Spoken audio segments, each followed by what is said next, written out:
Hello दोस्तों, स्वागत है आप सभी लोगों का हमारे यूट्यूब चैनल सम्राट किरण में। तो दोस्तों, मेरा नाम है आकाश और सबको मालूम है कि 11th की केमिस्ट्री हम लोग पढ़ रहे हैं, चैप्टर पहला। आज आप लोगों का समाप्ति है, ठीक है। लेक्चर 16 आज है। आपसे विनम्र निवेदन है कि इस लेक्चर को इस चैप्टर को आप बहुत अच्छे तरीके से पढ़ना चाहते हैं तो लेक्चर पहले से लेकर लेक्चर 15 तक पूरी वीडियोस देख लीजिए, नोट्स बना लीजिए। इससे बेहतर नोट्स कहीं नहीं मिलेगा आपको, ठीक है। और आज आप लोगों का चैप्टर फर्स्ट समाप्त होने वाला है। इसके बाद कल से हम लोग चैप्टर दूसरा देखने वाले हैं, ठीक है। बहुत डिटेल के साथ मैंने इसीलिए लेक्चर 16 तक पढ़ाया है कि ताकि एक पॉइंट भी आपको दिक्कत ना हो, ठीक है। और आज लेक्चर लास्ट है। आज मैं बहुत अच्छे टॉपिक में डिस्कस करने वाला हूं, जैसे परमाणु हुआ, अणु हुआ, बहुत सारी चीज़ें आज डिस्कस करने वाले हैं। तो वीडियो आप लोगों के लिए बहुत ही ज़्यादा इंपॉर्टेंट है क्योंकि लास्ट ये लेक्चर है, ठीक है। और फेयर बनाते रहिएगा और अच्छे से पढ़िए। तो चलिए आज के टॉपिक स्टार्ट करते हैं। सबसे पहले हम पहली हेडिंग आप डालिए जो आप पढ़ने वाले हैं हम लोग पहले एटम के बारे में, परमाणु के बारे में। अब मेरे प्यारे विद्यार्थियों, परमाणु होता क्या है? यहाँ पे जैसा देख पा रहे हैं, बचपन से ही परमाणु आप पढ़ते आए हैं, ठीक है। हेडिंग डालिए परमाणु। देखिए, परमाणु की डिफिनेशन लिखा है कुछ इस प्रकार की: किसी तत्व का वह छोटे से छोटा कण जो रासायनिक अभिक्रिया में भाग लेता है तथा अविनाशी है, परमाणु कहलाता है। किसी तत्व का वो छोटे से छोटे भाग, किसी भी एलिमेंट्स का वो छोटे से छोटा भाग जो रासायनिक अभिक्रिया में तो भाग लेगा लेकिन अविनाशी है, मतलब वो उसके साथ बिखरेगा नहीं, उसके साथ रिएक्शन नहीं करेगा। अब इसका मतलब क्या आपको समझ में नहीं आ रहा है तो आपको क्लियर हो जाएंगी सारी चीज़ें, वो ठीक है। कि कोई भी एलिमेंट्स है, अगर उस एलिमेंट का अगर छोटा सा छोटा कण में लूँ जो रासायनिक की प्रक्रिया में क्या करेगा, भाग लेगा लेकिन अविनाशी रहेगा, ठीक है। टूटेगा नहीं, वो क्या होगा, टूटेगा नहीं। वो आपका क्या कहलाता है? परमाणु कहलाता है, एटम कहलाता है, सिंपल, ठीक है। इसी प्रकार मेरे प्यारे विद्यार्थियों बात करते हैं कण के बारे में, ठीक है। कण, अरे सॉरी, परमाणु हो गया ना। अणु के बारे में, मॉलिक्यूल के बारे में बात करते हैं, ठीक है। किसके? मॉलिक्यूल, अणु के बारे में। परमाणु तो आपको समझ में आ गया ना कि किसी भी एलिमेंट्स का छोटा छोटा भाग जो रासायनिक अभिक्रिया में भाग तो लेता है लेकिन टूटता नहीं है, एटम कहलाता है। इसी प्रकार मेरे प्यारे विद्यार्थियों दूसरा पॉइंट है अणु। अणु जान लेते हैं, ध्यान से सुनेंगे, सारी चीज़ें समझ में आएंगी आप लोगों को। अणु किसे कहते हैं? मॉलिक्यूल। अणु किसी यौगिक का वह सूक्ष्मतम कण है। अणु किसी यौगिक मतलब किसी कंपाउंड का वह सूक्ष्मतम छोटा सा छोटा कण है जिसका स्वतंत्र अस्तित्व होता है तथा उसमें पदार्थ का सभी गुण होता है। आप कह सकते हैं अणु को कि किसी दो या दो से अधिक परमाणु से मिलकर बना होता है। उस कण को हम क्या कहते हैं? अणु कहते हैं। दो या दो से अधिक परमाणुओं से मिलकर जो बना होता है उस कण को हम क्या कहते हैं? अणु कहते हैं, ठीक है। जैसे बात कर लूँ मैं CO2 कार्बन डाइऑक्साइड की, तो देखिए कार्बन डाइऑक्साइड में जो कार्बन डाइऑक्साइड है वो किसी के साथ जुड़ा हो ये कोई ज़रूरी नहीं है। कार्बन डाइऑक्साइड किसी के साथ जुड़ा हो कोई ज़रूरी नहीं है, ठीक है। तो अणु उसे कहते हैं कि किसी यौगिक का वह सूक्ष्मतम छोटा से छोटा कण जो अपने आप में स्वतंत्र हो, जुड़ भी सकता है, नहीं भी जुड़ सकता है, तथा उसमें पदार्थ का सभी गुण होता है, मॉलिक्यूल कहलाता है, अणु कहलाता है, ठीक है। तो देखिए ये बात है कि अणु जो होता है वो किसी के साथ जुड़ा नहीं रहता है, लेकिन एटम, परमाणु जो है वो किसी न किसी के साथ जुड़ा होता है, ठीक है। जैसे बात करूं, अगर O की देखिए ऑक्सीजन है, ऑक्सीजन को हम क्या बोलते हैं? परमाणु। लेकिन अगर O2 लिख दूंगा तो इसे बोलते हैं अणु। अगर H लिख दूं हाइड्रोजन, तो यह हाइड्रोजन आपका क्या है? एटम है, परमाणु है। लेकिन H2 लिख दूंगा तो ये आपका मॉलिक्यूल बन जाएगा, ठीक है। तो दो या दो से अधिक परमाणु मिलकर एक कण बना लेते हैं, इस कण को हम क्या कहते हैं? अणु कहते हैं। दो या दो से अधिक परमाणु, ध्यान सुनिए, दो या दो से अधिक परमाणु मिलकर एक कण बना लेते हैं और उस कण को हम क्या कहते हैं? मॉलिक्यूल कहते हैं, अणु कहते हैं। क्लियर?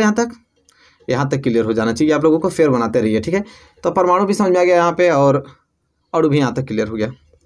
इसके बाद नेक्स्ट पॉइंट बढ़ेंगे आगे, तो मुलाकात होगी हमें ये चीज़ से कि अणु दो प्रकार के होते हैं। There are 2 types of molecule. अणु कितने प्रकार के होते हैं? 2 प्रकार के। अब कौन कौन होते हैं? तो पहला देखिए, पहला होता है समपरमाणुक अणु, समपरमाणुक अणु जिसे हेमोएटॉमिक मॉलिक्यूल्स कहते हैं।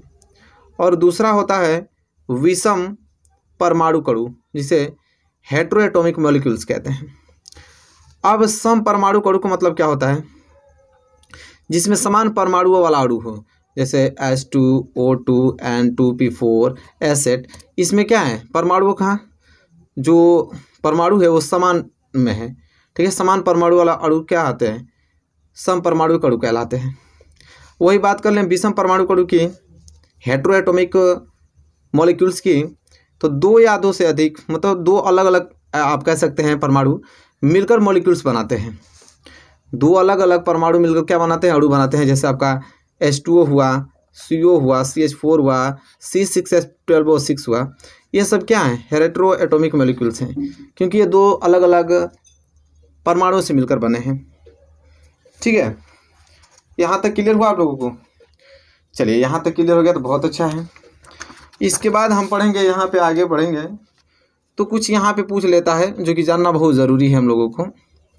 मैं थोड़ा छोटा कर देता हूँ। परमाणु और अणु में अंतर पूछ लेता है, तो आइए देख लेते हैं परमाणु और अणु में अंतर। तो इधर परमाणु डाल लीजिएगा, यहाँ बीच में रखाई दे ताकि आपको स्पष्ट हो कि इधर परमाणु इधर अणु है। परमाणु पहला पॉइंट है कि तत्व का सूक्ष्मतम कण, तत्व का सूक्ष्मतम कण परमाणु कहलाता है। और अणु को तत्व का यौगिक, यौगिक का सूक्ष्मतम कण अणु कहलाता है। तत्व का सूक्ष्मतम कण परमाणु, यौगिक का सूक्ष्मतम कण अणु कहलाता है। दूसरा पॉइंट है स्वतंत्र अस्तित्व में नहीं हो सकता है। यह स्वतंत्र अस्तित्व में किसी के साथ अभिक्रिया नहीं कर सकता है, टूटेगा नहीं। लेकिन अणु क्या होता है, यह अस्तित्व में रह सकता है या आप जुड़ सकता है उसमें। तीसरा है कि रासायनिक क्रिया में भाग लेता है। परमाणु रासायनिक क्रिया में भाग ले सकता है, लेकिन इसमें क्या रासायनिक क्रिया में भाग नहीं लेता है अणु। चौथा है रासायनिक क्रिया में विभाजित नहीं होता है। रासायनिक क्रिया में भाग लेता है लेकिन विभाजित नहीं होता है। और एक कहता है रासायनिक क्रिया में विभाजित हो सकता है। तो कोई जरूरी मैं लिखा हूँ कि रासायनिक क्रिया में भाग नहीं लेता, तो ये मतलब नहीं कि कभी भाग नहीं लेता है, अधिकतम नहीं लेता है लेकिन कम लेता है। जब लेता है तो वह रासायनिक अभिक्रिया में टूट भी जाता है। लेकिन इसका बात करें परमाणु का, तो भाग लेता है लेकिन यह रासायनिक अभिक्रिया में टूटता नहीं है। तो यहाँ कुछ 4 मैंने फैक्ट लिखे हैं जो कि आप परमाणु और अणु के बीच अंतर स्पष्ट कर सकते हैं। ठीक है, तो इसे नोट कर लीजिए अपने फेयर में। यहाँ तक क्लियर हो गया? चलिए आगे बढ़ते हैं। देखिए आगे यहाँ पे ये चीज़ है जो कि ध्यान समझना आपको है, परमाणु भार एवं परमाणु द्रव्यमान। अब परमाणु भार या परमाणु द्रव्यमान किसे कहते हैं? तो देखिए परमाणु भार एवं परमाणु द्रव्यमान को 1961 में एक परिभाषा दिया गया कि कार्बन 12 के 12वें भाग को परमाणु का एक आपेक्षिक परमाणु द्रव्यमान माना गया है। अब यहाँ इस तरह समझ में नहीं आएगा, मैं बता रहा हूँ आप लोगों को, पहले परिभाषा पढ़ लीजिए। कार्बन 12 के 12वें भाग को परमाणु का एक आपेक्षिक परमाणु द्रव्यमान माना गया है। मतलब कि परमाणु भार या परमाणु द्रव्यमान को किस प्रकार डिफाइन किया गया है? अच्छा, कार्बन के समस्थानिक जानते हैं आप लोग? समस्थानिक, चलिए बताते हैं। कार्बन के 3 समस्थानिक होते हैं। कार्बन के कितने? 3 समस्थानिक होते हैं। समस्थानिक आइसोटोप जिसे कहते हैं। कार्बन के 3 समस्थानिक होते हैं, जैसे C12, C13, C14, नीचे तो आपका 6 रहने वाला है।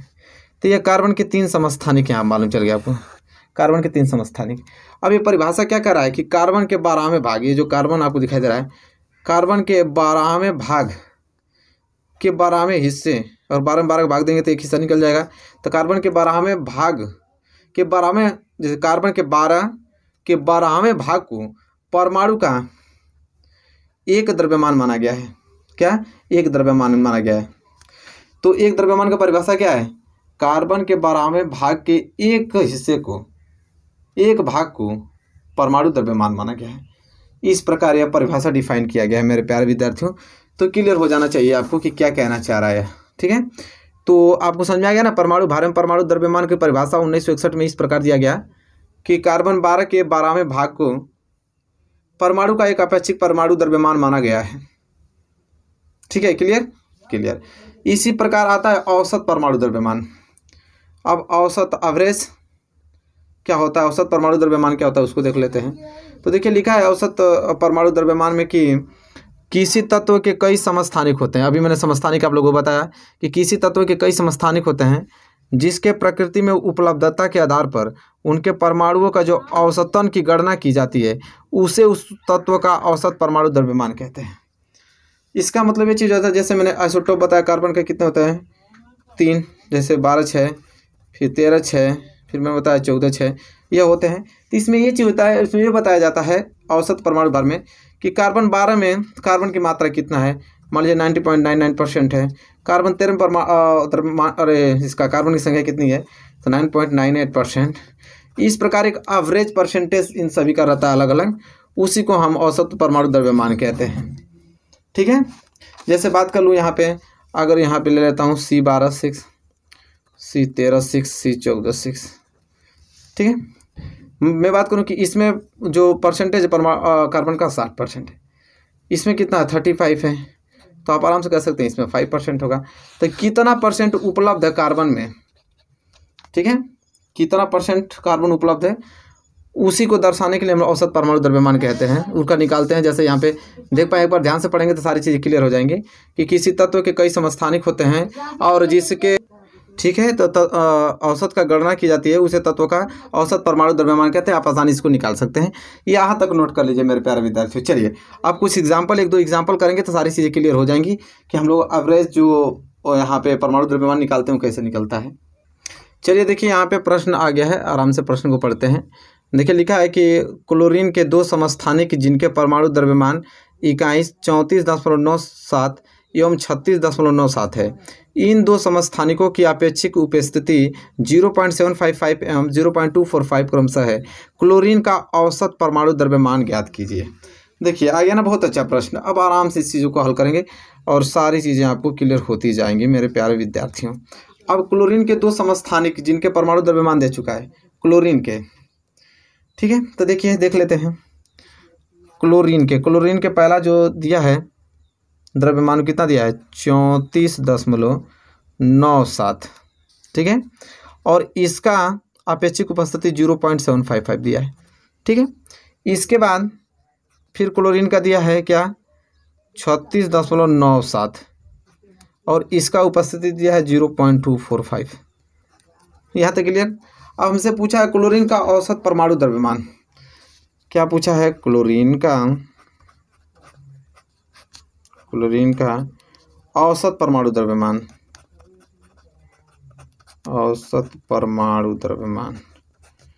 चलिए क्या करना, निकालते हैं क्लोरीन का औसत परमाणु द्रव्यमान।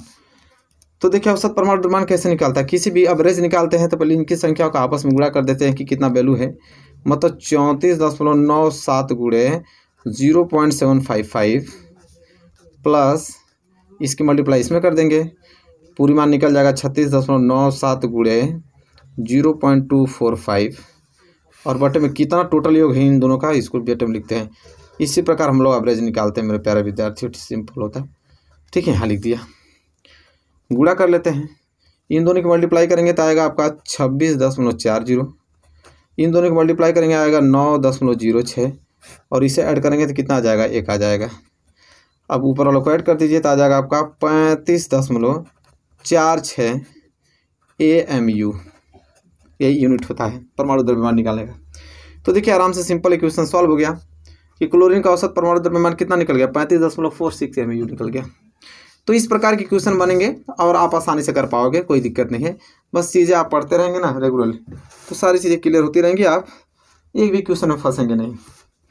तो होप आपको यहाँ तक तो क्लियर हो गया होगा। प्रश्न नंबर पहला क्लियर हो गया ना। चलिए प्रश्न नंबर दूसरे की तरफ बढ़ चलते हैं, उसको हल करते हैं। चलिए प्रश्न नंबर दूसरा नोट कीजिए। देखिए क्या है कि प्रकृति में कार्बन 12 तथा 13 के मिश्रण के रूप में पाया जाता है। फिर कह रहा है कार्बन का औसत परमाणु 12.011 है और प्रकृति में कार्बन 12 का प्रतिशत उपस्थिति क्या होगा। तो चलिए ये भी क्वेश्चन बहुत मज़ेदार है, इसको भी करने में मज़ा आएगा। ठीक है, आराम से कर पाएंगे, कोई दिक्कत नहीं है। तो चलिए इसको देखते हैं। तो चलिए इस पृष्ठ पे हम सॉल्व करते हैं। वहाँ पे कार्बन दिया था, कार्बन 12 और कार्बन 13 दिया था ना, तो कार्बन 12 और यहाँ पे लिख देते हैं कार्बन 13। कह रहा था प्रकृति में कार्बन 12 तथा कार्बन 13 के मिश्रण के रूप में पाया जाता है। ठीक है, हमें कार्बन की मात्रा तो बताया नहीं कि कितनी उपस्थिति थी, तो कार्बन की मात्रा की उपस्थिति नहीं बताया है कि कितना उपस्थित कार्बन है, तो इसको हम मान लेंगे x। जब इसको x मान लेंगे तो दोनों का मिश्रण 100 होता है, तो इसको 100 में से x घटा देंगे तो कार्बन 13 की मात्रा मालूम चल जाएगा। ठीक है, क्लियर यहाँ तक। हमको निकालना है औसत परमाणु द्रव्यमान, और नहीं औसत परमाणु द्रव्यमान तो हमको दे चुका है इस क्वेश्चन में। औसत परमाणु द्रव्यमान कितना दिया है देख लेते हैं भाई उसको। औसत परमाणु द्रव्यमान हमको दिया है 12.011। ठीक है, आप देखिए मेरे प्यारे विद्यार्थियों, हमको परसेंटेज निकालना है कि कार्बन 12 में कितने परसेंट उपस्थिति है कार्बन की, ये निकालना है। तो हम लिखेंगे 12.011 बराबर, इसका एवरेज निकालने के लिए क्या करते थे हम लोग, 12 को गुणा इस एक्स में कर देंगे तो 12 गुणा एक्स हो जाएगा, बीच में प्लस है, इसको निकालने के 13 गुणा इसमें कर देंगे तो हो जाएगा 13 गुणे 100 माइनस एक्स हो जाएगा। और बटे में टोटल मिश्रण कितना है, टोटल मिश्रण 100 ही माना जाएगा दोनों को मिला के। इसका इसमें गुणा कर देंगे तो आ जाएगा 12.01 आ जाएगा बराबर 12 का गुणा एक्स में करेंगे तो 12x और प्लस इसका गुणा इसमें करेंगे तो 1300 माइनस 13x आ जाएगा। यहाँ से हो जाएगा 12.01 बराबर 12x में से 13x हटाएंगे तो माइनस से x प्लस 1300 आ जाएगा। इसको इधर ला देंगे तो हो जाएगा x बराबर 1300 माइनस 1201.1 हो जाएगा। तो x बराबर यहाँ से क्या निकल जाएगा 98.9% निकल जाएगा।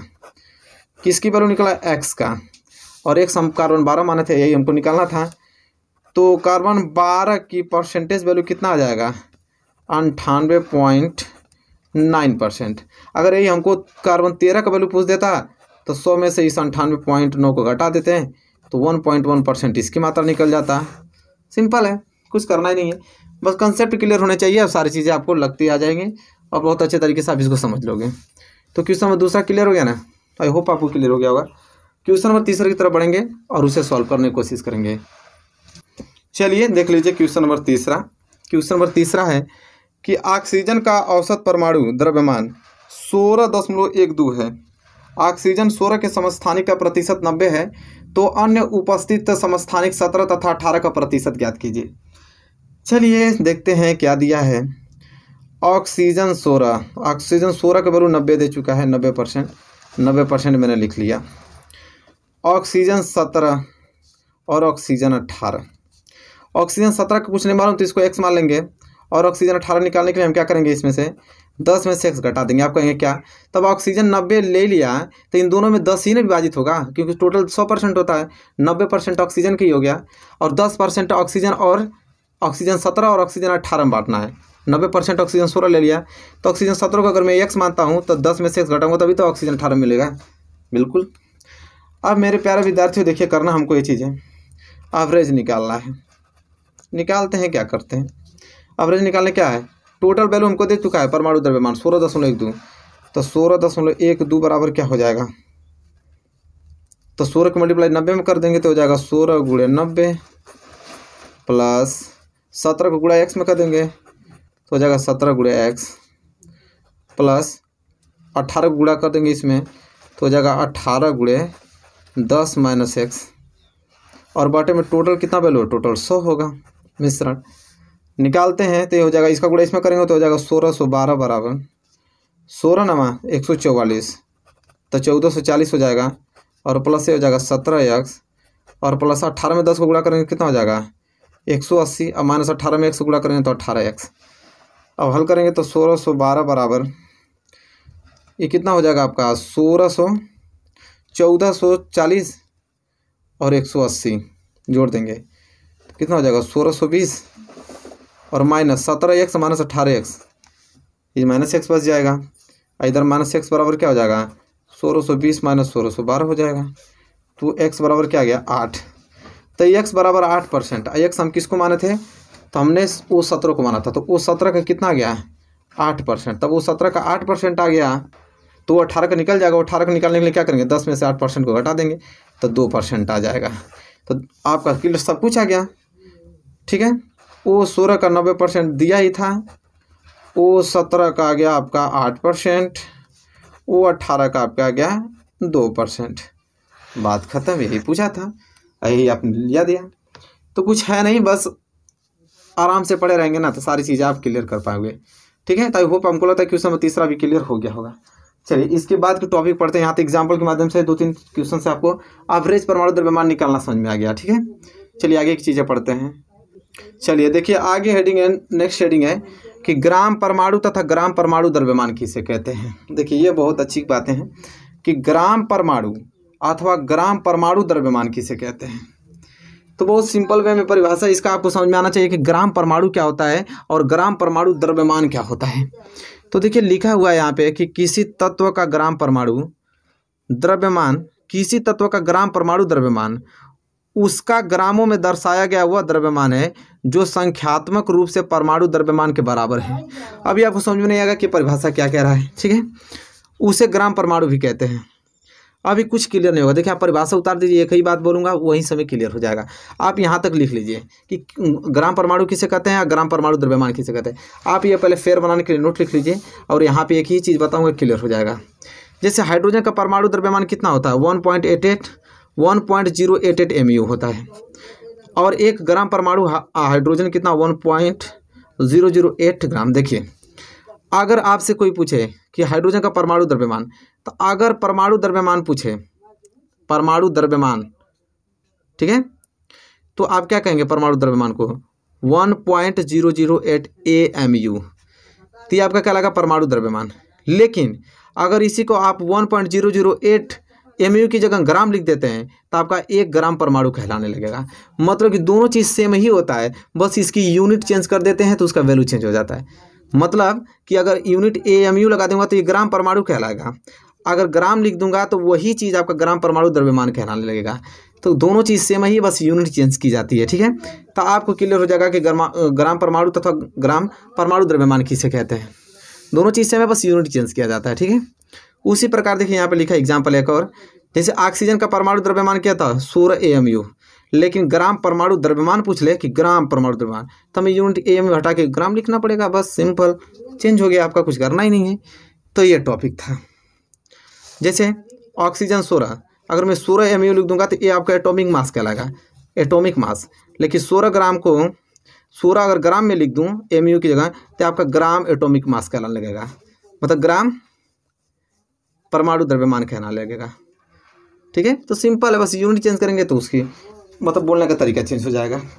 तो दोनों चीज़ सेम ही है, ग्राम परमाणु तथा ग्राम परमाणु द्रव्यमान, इसमें कन्फ्यूज नहीं होना है आप लोगों को, ठीक है। देखिए एक चीज़ और लिखा है यहाँ पॉइंट, उसके नीचे लिखे 1 ग्राम परमाणु का तात्पर्य 1 परमाणु ग्रामों में द्रव्यमान से नहीं है। मतलब इसका कहने का मतलब है कि 1 ग्राम परमाणु का तात्पर्य 1 परमाणु के ग्रामों में द्रव्यमान से नहीं है।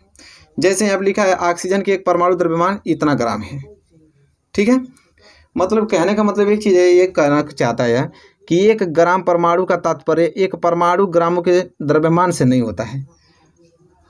जिससे मतलब कि अभी हमने बताया था कि कार्बन 12, तो अगर मैं लिख दूं इसका कार्बन 12 में परमाणु द्रव्यमान कितना है, इसका 12 है, ठीक है।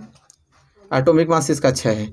तो कह रहा है कि ग्राम परमाणु का तात्पर्य, जो ग्राम परमाणु का तात्पर्य 1 परमाणु के ग्रामों में द्रव्यमान से नहीं है। मतलब ये नहीं दर्शाता है कि 1 ग्राम परमाणु कह दूंगा कि 1 ग्राम परमाणु द्रव्यमान कितना होता है तो आप कहिएगा कि 12, ये उससे रिलेटेड नहीं रखता है, ठीक है। ये चीज़ अलग है। मतलब क्या चीज़ है, जैसे ऑक्सीजन की 1 परमाणु द्रव्यमान कितना होता है 2.6 × 10⁻³ ग्राम होता है ऑक्सीजन का 1 परमाणु द्रव्यमान, ठीक है। तो इसकी वैल्यू अलग आती है, नहीं कि मैं यहाँ लिख दूँ कि कार्बन के 1 परमाणु का द्रव्यमान तो आप कहेंगे 12, नहीं, उसकी वैल्यू अलग आएगी। जैसे ऑक्सीजन के 1 परमाणु का द्रव्यमान कितना होता है 2.66 × 10⁻23 ग्राम होता है। फिर लिखा है तथा ऑक्सीजन का 1 ग्राम परमाणु, ऑक्सीजन के ग्रामों को परमाणु द्रव्यमान 16 ग्राम। देखिए आप क्लियर हो जाएगा, ऑक्सीजन का 1 ग्राम परमाणु का वैल्यू क्या हो गया, ऑक्सीजन के ग्रामों परमाणु द्रव्यमान 16 ग्राम होता है। ये नहीं कि ऑक्सीजन का 1 ग्राम परमाणु 1 परमाणु द्रव्यमान के बराबर होता, नहीं, उसकी वैल्यू अलग आती है। तो देखिए ऑक्सीजन का 1 ग्राम परमाणु, ऑक्सीजन के ग्रामों परमाणु का द्रव्यमान कितना है 16 ग्राम है। तो ये चीज़ें हैं जो कि आपको जानना, छोटी छोटी पॉइंट है, तो बस फेयर बनाने के लिए मैं लिख दिया हूँ। अतः किसी तत्व के 1 परमाणु के द्रव्यमान को उस परमाणु का वास्तविक द्रव्यमान कहते हैं। किसी तत्व के परमाणु द्रव्यमान के, किसी तत्व के 1 परमाणु के द्रव्यमान को उस परमाणु का वास्तविक द्रव्यमान कहते हैं। देखिए कभी भी यहाँ सूत्र लिख लीजिए, अगर ग्राम परमाणु की संख्या निकालना हो n बराबर, तो ग्रामों में तत्व का द्रव्यमान लिखते हैं, मतलब तत्वों का कितना द्रव्यमान है W/m, तत्वों का ग्राम में परमाणु, n बराबर W/m लिखते हैं, जो कि मैंने आप लोगों को बताया था पिछले ही क्लास में कि जब भी परमाणु की संख्या निकालते हैं ना, तो पहले देखते हैं कि उस तत्व में जो एलिमेंट्स है उस तत्व का द्रव्यमान कितना होता है, तो उसको लिख लेते हैं। फिर देखते हैं कि उस तत्व के कितना परमाणु दिया है उस तत्व में, मॉलिक्यूल्स, तो मॉलिक्यूल्स के वैल्यू लग देते हैं, भाग देते हैं, तो यहाँ n की संख्या निकल जाता है, ग्राम परमाणु की संख्या निकल जाता है। क्लियर है? क्लियर है। सारी चीज़ें बस नोट्स बनाने के लिए है, बाकी क्वेश्चंस में तो आप लोगों को करा ही रहा हूँ। इसके बाद ये चलिए देखिए, इसे पढ़ना हम लोगों को। अब इसमें क्या लिखा है, हेडिंग डालिए, अणु भार या आणविक द्रव्यमान किसे कहते हैं? Molecular mass. अणु भार को ही हम क्या कहते हैं? आणविक द्रव्यमान। क्या होता है इसको जान लेते हैं। तो देखिए, लिखिए, लिखा है कि किसी भी यौगिक का सबसे छोटा कण अणु कहलाता है। ये तो आप लोगों को भी मालूम है कि किसी भी कंपाउंड का सबसे छोटा सूक्ष्मतम कण अणु कहलाता है।